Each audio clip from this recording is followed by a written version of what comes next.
Hi, I'm Bob Hawke. I'm an independent film consultant, advisor, and an occasional producer. And I'm in Berlin in February of 2016, very happily celebrating the 30th anniversary of the Teddy Awards. I was there at the beginning, and I'm still here. I did, as the interviewer, I did my proper research, and I found quite a lot about your life and your career and your relationship to the arts and your dedication to the arts too. And I chose to start with a really broad question, and I would like to know in the beginning what film means to you. Well, film has revealed myself to me. It holds up mirrors that take me places in my own psyche, in my emotional life, that I may not even be conscious of all the parts of me that it's hitting. Film is to me more like a dream, where theater, and I worked in the theater for years before I ever became involved in film, is more immediate. It's very present in the moment, and it only happens that one time. And there's no two performances exactly the same. And I have done 8 shows a week for weeks and weeks and weeks, and it's never the same. Film, once it is finished and all the post-production work is concerned, it exists as it is for all time. And you do not have the choice to look somewhere where the camera isn't, or if it's a close-up, that's all you see. And so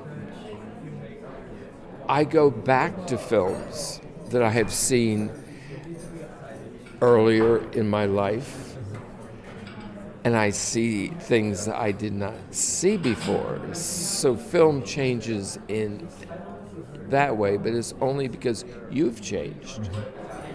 And you see it through all the experiences you've had since the last time you saw that film.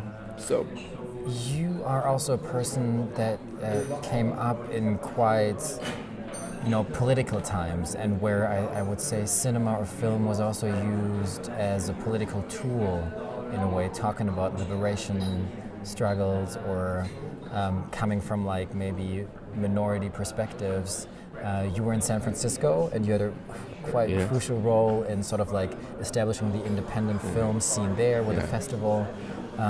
What relationship do you think film also has to politics and liberation struggles? Why has it been such an important tool for communities like that? well, I happened to be in San Francisco in the 70s and in the 80s, and a lot happened there. And we're talking about gay activism. The 60s was anti-war, and I was involved with that also. Actually, the first time I ever marched as a gay person was in a small contingent in San Francisco. It was not a gay parade, it was a parade against the Vietnam War. And we were a very small group at that time. Anyway, I went to San Francisco when gay people were migrating from all over the country, centering on the Castro area. Famous Castro, yeah. And it was a time where I was leaving theater. I was evolving toward film, but I hadn't become really evolved yet. So I was doing a lot of shit jobs, just to pay the rent in order to volunteer for political organizations that were fighting for gay rights. And I certainly found it empowering to be in San Francisco in that era. And that's when I saw Word Is Out, a seminal film made by a collective of gay men and women who traveled around the country and interviewed gay people of all ages and ethnicities and sexual identities. And I saw that, and I was inspired. And Rob Epstein, I first met him. He was part of that collective. And I got to know Rob, and I was living in San Francisco at the time that Harvey Milk was shot, and Mayor Moscone. And Rob was working on a slideshow about gay activism, and Harvey Milk was a character, but it was a slideshow. Anyway, that happened in '78, and I worked with Rob on writing grant proposals and articulating what the film could be and how important it was. And it ended up, after 5 years of raising money, we went into production in 1983. And that changed my life, working on the Times of Harvey Milk.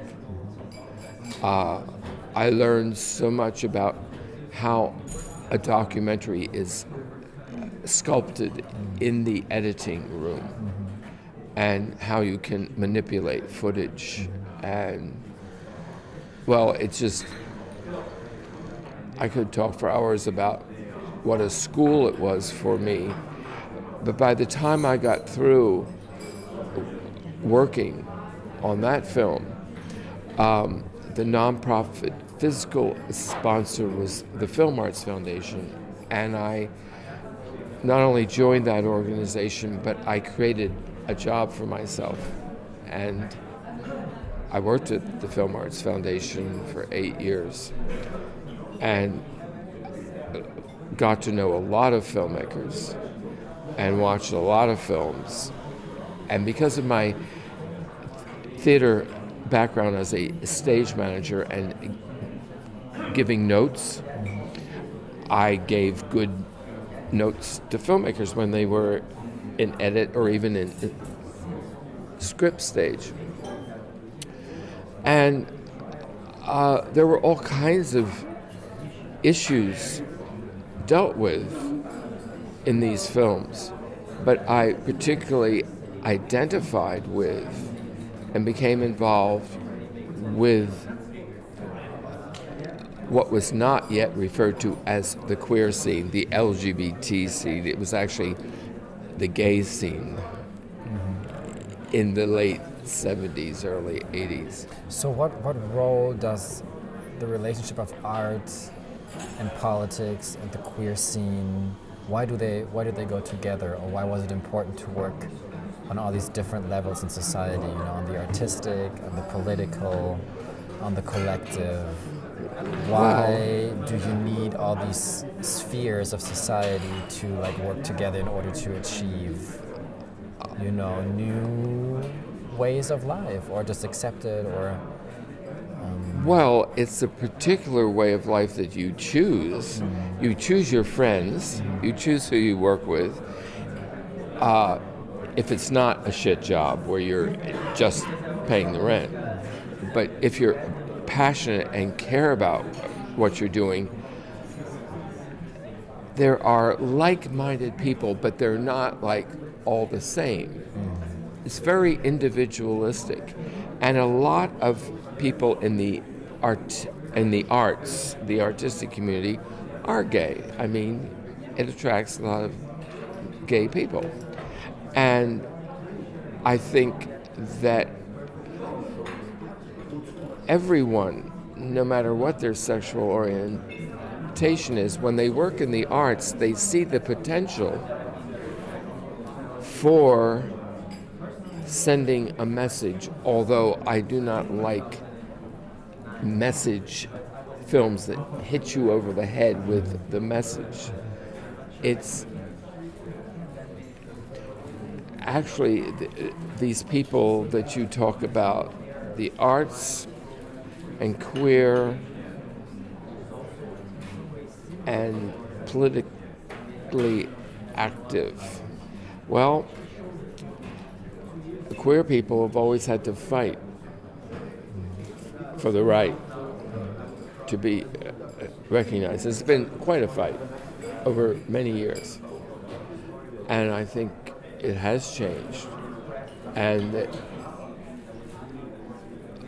what has been created so far as queer art, with the internet and with exposure to young people who are gay, but they have more access to information.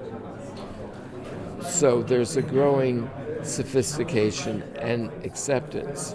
It's not like we are now rid of homophobia, but certainly the arts, and it can be more heavily political, documentaries that are issue-oriented, but it can also be a lot more subtle. Subtle, yeah.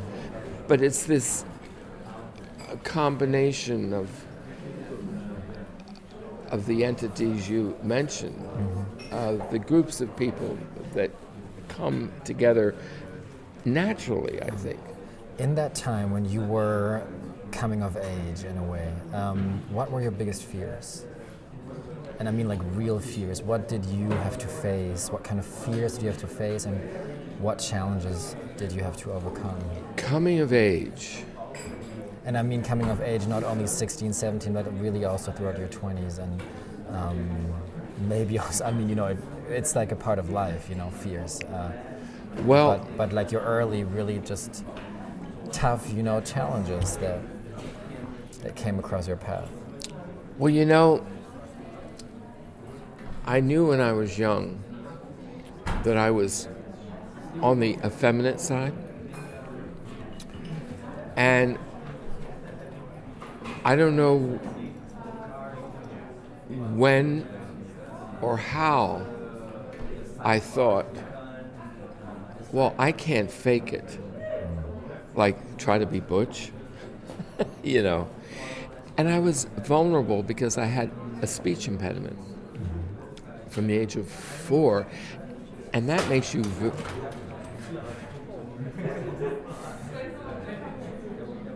Let's continue. and that makes you very vulnerable when you cannot talk.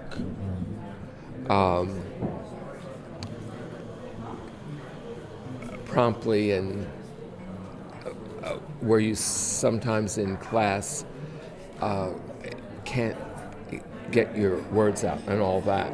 So that made me vulnerable at a very young age. So I already felt vulnerable. And I think I knew I was gay before I knew the word gay or homosexuality. I was about 6 or 7. I saw a certain film which let me know. It's all in the movie about me called filmHAWK, where I talk about this movie, and it's the adventures of Robin Hood. And I just got this feeling about all these men living in the forest together. And you wanted to be with them. Yes. So anyway, spending some time in the forest. all I'm trying to say is that fear, for a while, I feared any physical bullying, which I did not get. I was never beat up. Kids tease me. But somehow I just said, well, if they want to tease me, fine, but I can't do anything about it. I couldn't, and I think it's because I had the speech impediment also, that I couldn't fake it, that I was too vulnerable. So I just was me, and something was protecting me from physical violence. The fears that I had growing up were being able to maintain my safety, physical safety. I feared eventual, being beat up or something, but I wasn't. And I just kind of kept on going. Oh, and one thing that was important, around the age of 10, I found out I didn't stutter on stage, so I got involved in theater in my community, and I could talk on stage without stuttering. So it became an escape for me.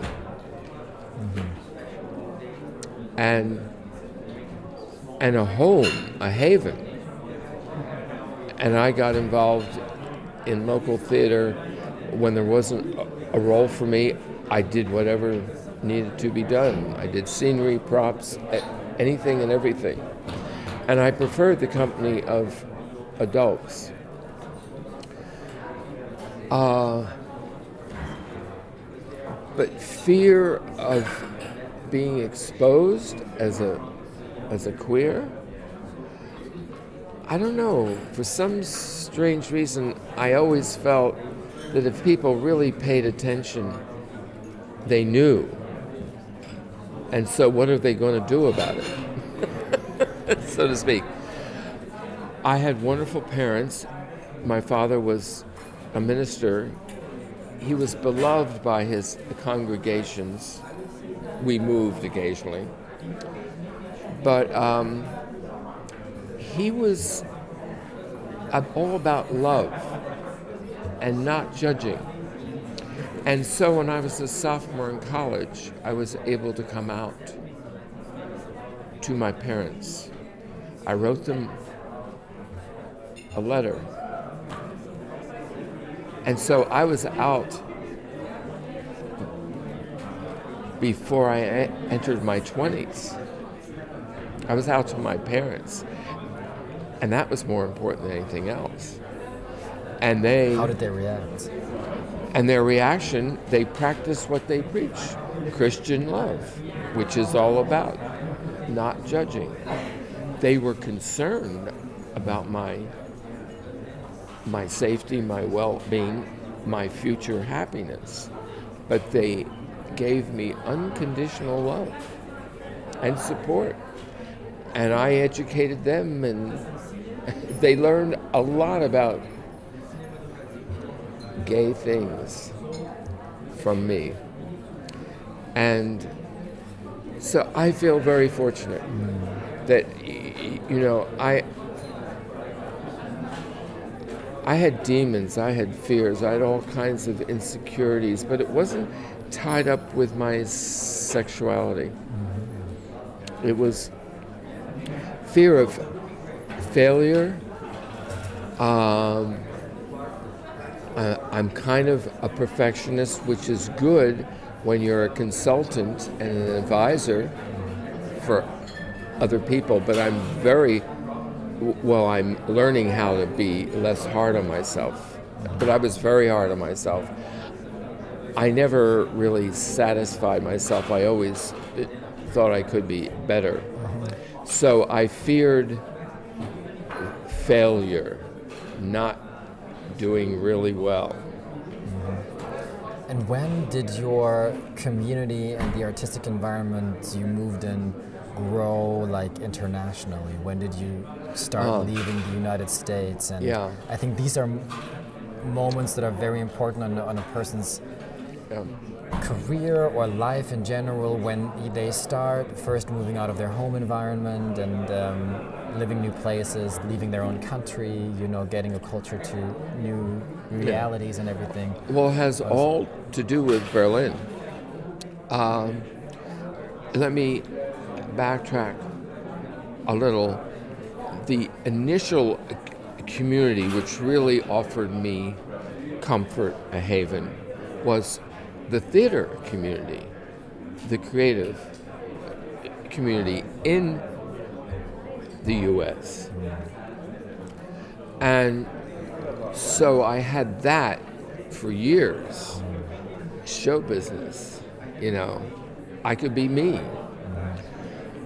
Now, when I worked on the Times of Harvey Milk and I began to work at the Film Arts Foundation, I became a spokesperson. I did outreach. And one of the first things I did outside of the country was that I represented our independent film community in San Francisco at the American Indies booth in the market at the Berlinale. That was in 1978. Pardon me, 1987. Wow. The reason 1978 has such a significance for me is that's when Harvey Milk was shot. And so I have a kind of dyslexia sometimes between that and 1987. It was when I had the responsibility of going out. It was the first year I went to the Sundance Film Festival, and right after Sundance, I came to Berlin, and I helped with the American Indie booth in Berlin. And it just was so natural. And Berlin, this was before the wall came down. A couple of years before, 2 years before. And Berlin was quite decadent. West Berlin. West Berlin. Yes. East Berlin was another. Probably not. That's a different story. Although I went over to East Berlin and everything was very furtive and very repressed, but it was there. Yes. And with decadent, you mean like?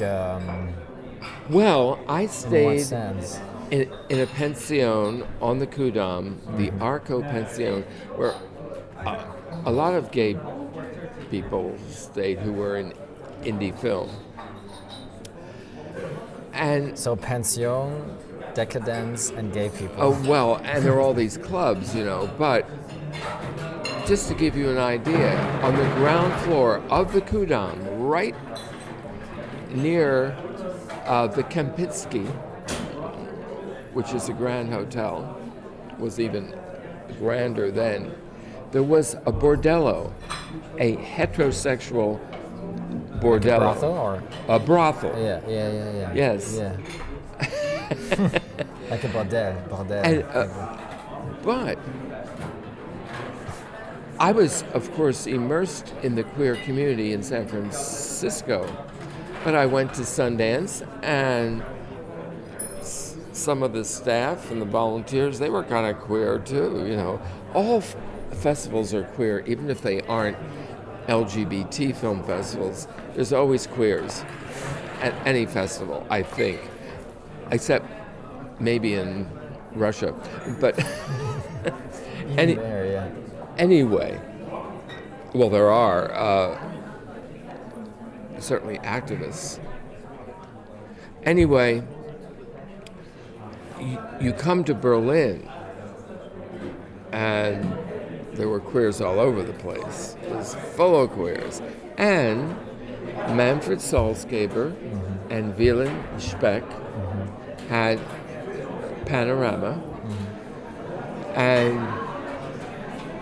they created the Teddy Awards my first year there. I went to the first Teddies, which were held in the Prince Eisenherz gay bookstore, and it still exists to this day.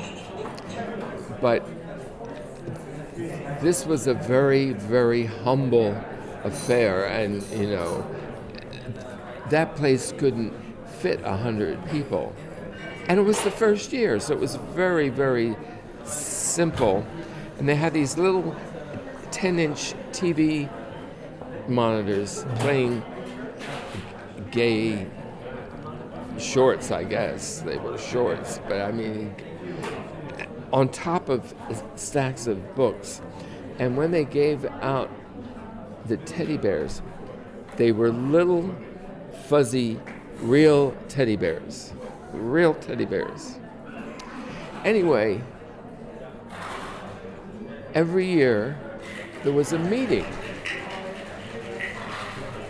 for gay filmmakers, gay film festival directors and programmers, curators, anyone who was involved in gay film in any way, gay journalists. Like a network meeting, like a network. We met.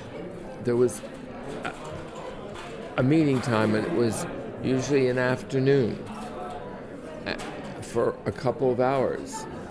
And it began on a rather small scale, but it was amazing how many people were there at that first meeting.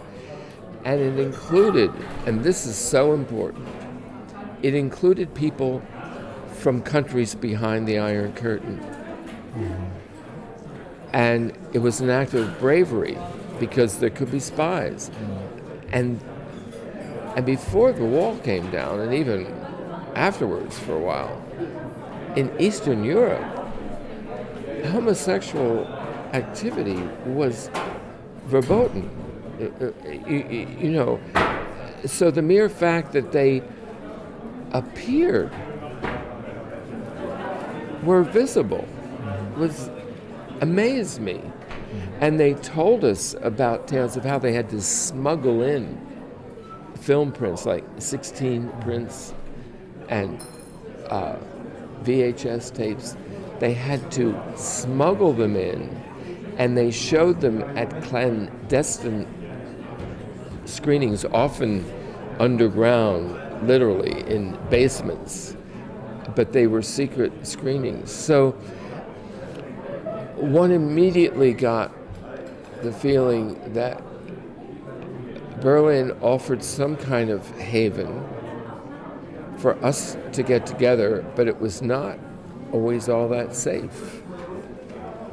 But how did this entire experience and your first exposure to a truly international and cosmopolitan scene, how did that change your personality? How did it change your view on the world and your sense of being in the world? Well, I became aware of gay people from all over the world, and it expanded me. For one thing, I was seeing films from all over the world, more and more as time went on. More and more countries, more. And it was a natural, organic growth.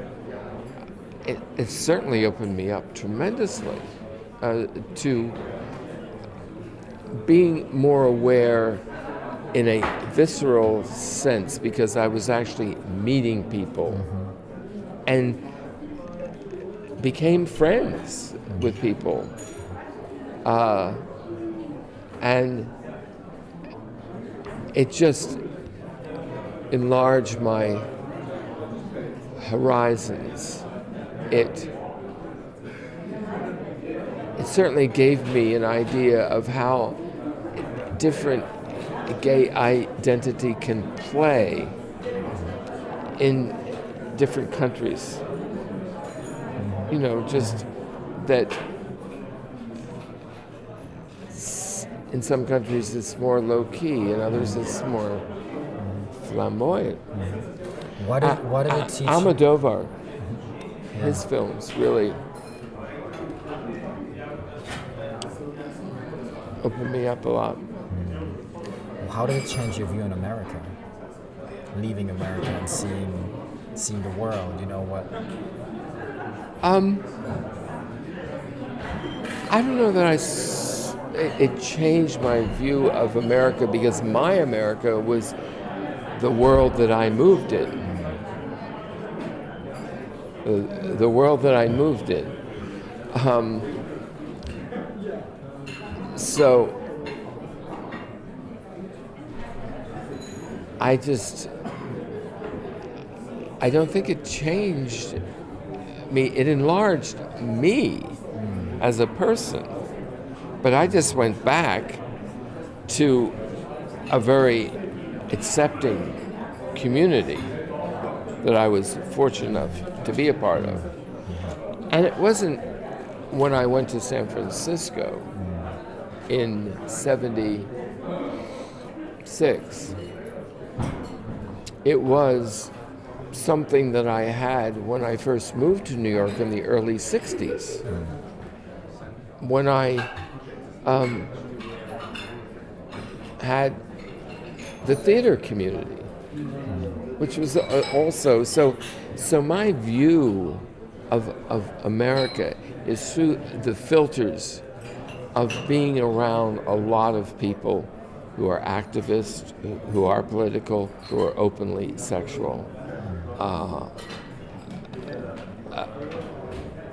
It's an unusual life in a way, but I'm very thankful for the various communities and families I have found wherever I go, because I've never been closeted. By what major decisions or choices is your life marked? What major decisions do you remember any decisions or choices you made in your life that set the path for certain meetings, or because life is about making decisions in the end, you know? You choose to move places, to take jobs, to leave jobs. What are crucial choices that... Well, crucial choices that I made were this. As I told you, I found out I didn't stutter on stage. And so I thought I'd pursue an acting career. But as I went to New York and got to know actors, I knew I was not cut out to lead the life of an actor, which is very harsh, very harsh. So one of the most important decisions I made was, I'm not going to be in front of the camera or on stage. I'm going to be backstage or behind the camera. That was a major, major decision that I made. And it informed all your later... Well, yes, stops, it showed me my path. But show business, and when I use the term show business, I mean mainly theater and film, but it's true in dance, music, and the fine arts. It's a crapshoot. It's so unstable. And I am so used to doing shit jobs. I've washed dishes, I've bussed tables, I've been a clerk, various kinds of clerks, selling various kinds of things. I've just done a lot of jobs that I wouldn't want to do, but I accepted the precariousness of the business. But I found a home. And for instance, Film Arts Foundation was a nonprofit organization. I got a decent salary, and I also got to travel. And therefore, I met a lot of people. So you asked me about important decisions. Deciding to leave theater and to get involved in independent film was an extraordinarily important decision for me. But I thought I could bring all I learned to the theater to filmmakers.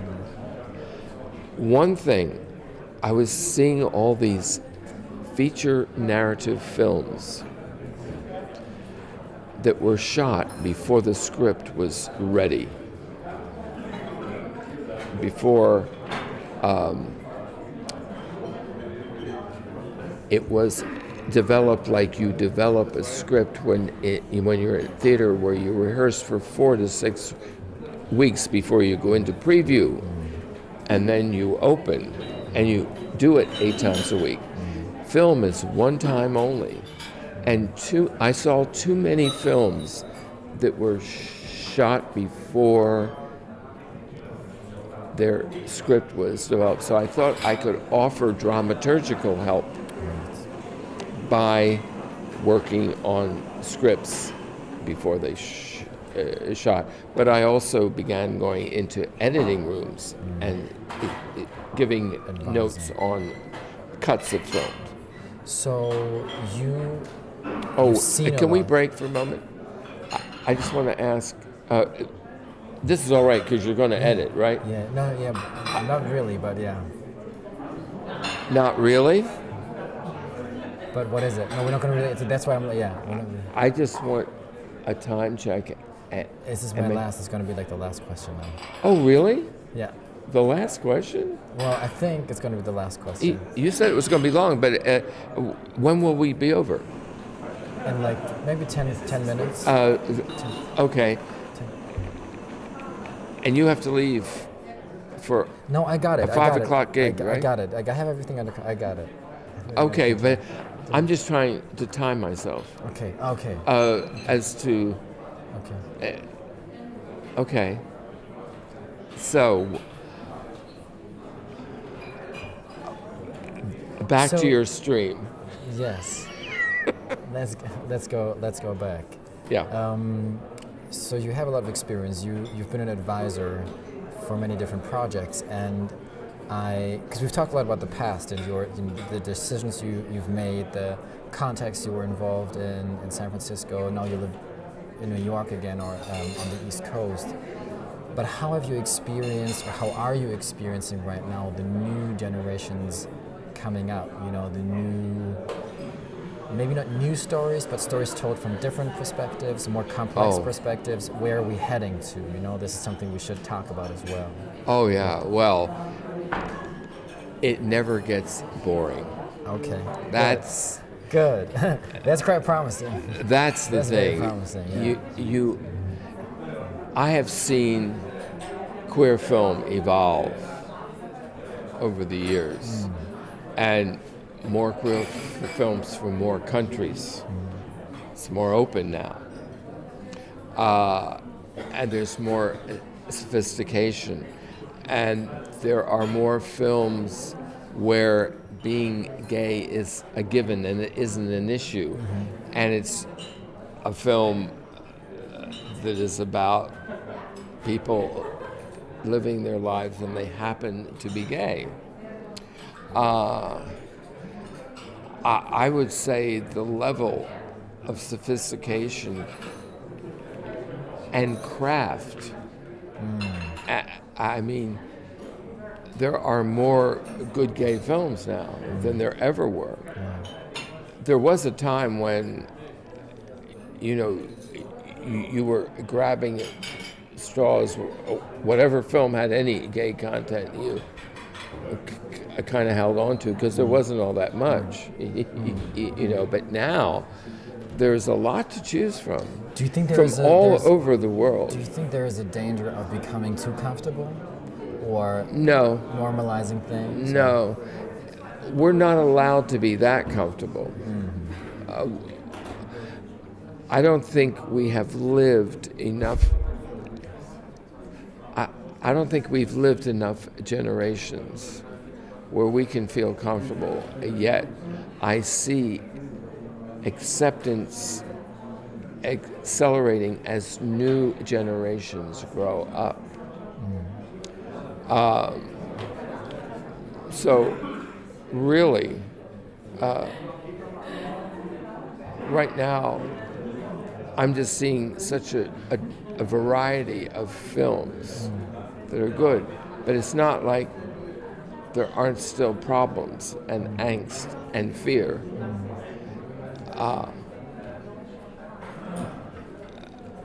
But I'm hoping that with the internet and access to information and queer film, that young people actually, we're all already seeing people who are growing up now, young people, where it's not a big deal at all. But we're still dealing with old, straight, white men. And they haven't obviously lost all their power yet. No. And so, will we ever reach utopia? I don't know. But I do know this, and I will say this on the 30th anniversary of the Teddy Awards, that we've come a long way. And if there's as much change in the next 10 years as there was in the last 30 years, we're going to be pretty fine. I plan to live to be 100. I'll be 78 soon. So in 10 years, I'll only be 88. And I plan to see a lot of great stuff happening. And we have world issues that we have to be concerned about. But I don't think gay issues are going to be as important to a lot of people, because they're going to have to deal with it anyway. Deep shit. Our environment, the economy, Being gay is going to not be as much of an issue for most people, unless they're very, very in very remote areas, if you know what I mean. We are facing such global crisis issues that hopefully being gay will be more of a pleasure, and we'll be able to enjoy each other. And when I say enjoy each other, I mean enjoy everybody. I'm also interested talking about film again. What do you think a good or excellent filmmaker needs? What talent and what skills does it need to be a good filmmaker, storyteller?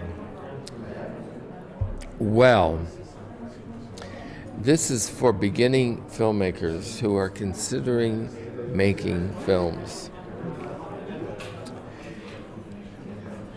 Without passion, forget it. If you don't have to make something, don't make it. Filmmakers, there are too many films that are obvious in their lack of passion. And it's obvious that when meeting the filmmakers, that they're more into the idea of being filmmakers than they are of having something to say. That it's cool to be an independent filmmaker. So, also, besides hopefully having to get something out, on your first film, do not try to make a genre film, a film noir, a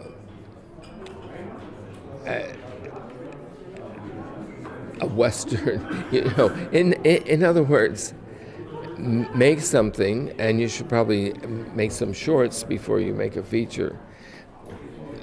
Things that are close to the heart, that are from your life, are things that come out of who you are. And then after you have some films under your belt, you may want to make some genre films, or even make parody, satire. So what is that one sentence advice you would give to young emerging artists and filmmakers living in these times? Like considering the times we live in right now too. One sentence.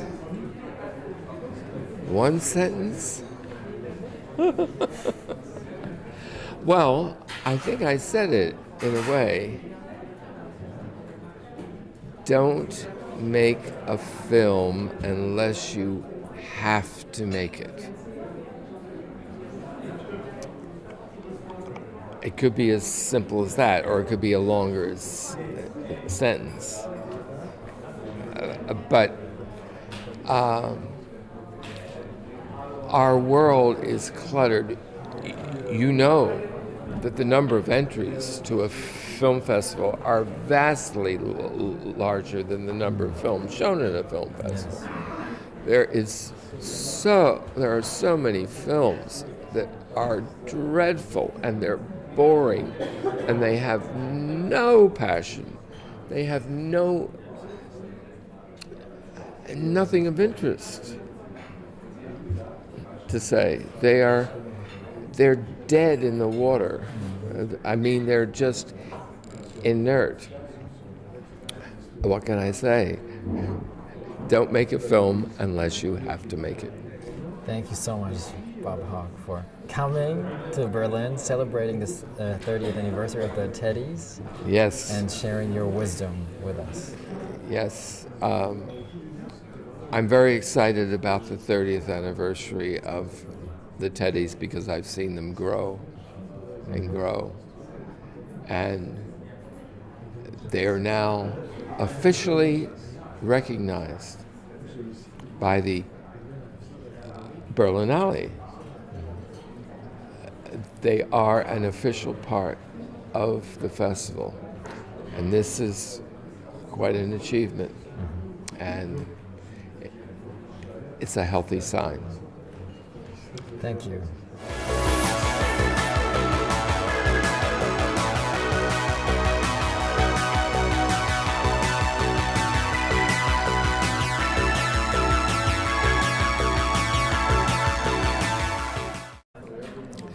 And there's no two performances exactly the same. And I have done 8 shows a week for weeks and weeks and weeks, and it's never the same.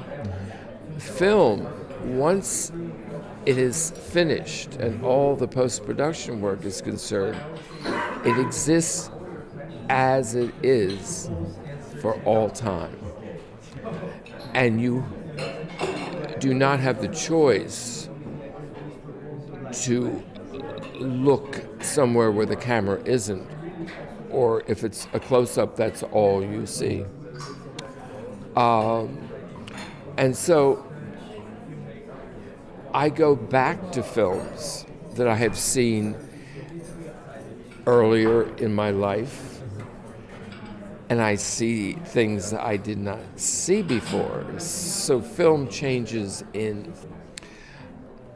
film has revealed myself to me. It holds up mirrors that take me places in my own psyche, in my emotional life, that I may not even be conscious of all the parts of me that it's hitting. Film is to me more like a dream, where theater, and I worked in the theater for years before I ever became involved in film, is more immediate. It's very present in the moment, and it only happens that one time. And in the 80s, and a lot happened there. And we're talking about gay activism. The 60s was anti-war, and I was involved with that also. Actually, the first time I ever marched as a gay person was in a small contingent in San Francisco.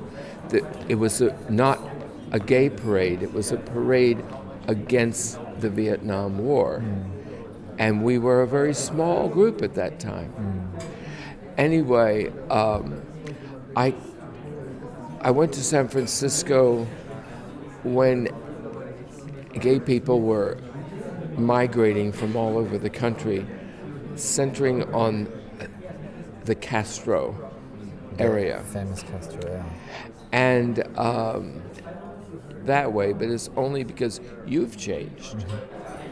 And you see it through all the experiences you've had since the last time you saw that film. So you are also a person that came up in quite, political times, and where I would say cinema or film was also used as a political tool in a way, talking about liberation struggles or coming from like maybe minority perspectives. You were in San Francisco, and you had a quite crucial role in sort of like establishing the independent film scene there with the festival. What relationship do you think film also has to politics and liberation struggles? Why has it been such an important tool for communities like that? Well, I happened to be in San Francisco in the 70s.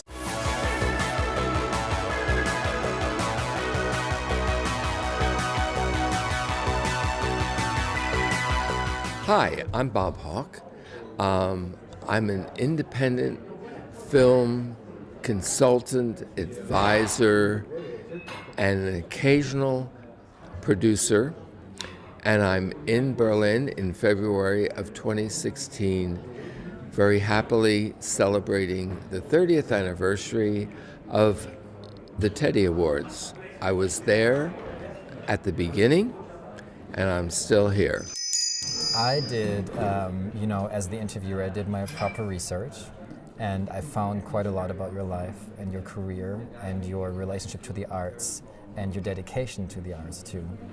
And I chose to start with a really broad question, and I would like to know in the beginning what film means to you.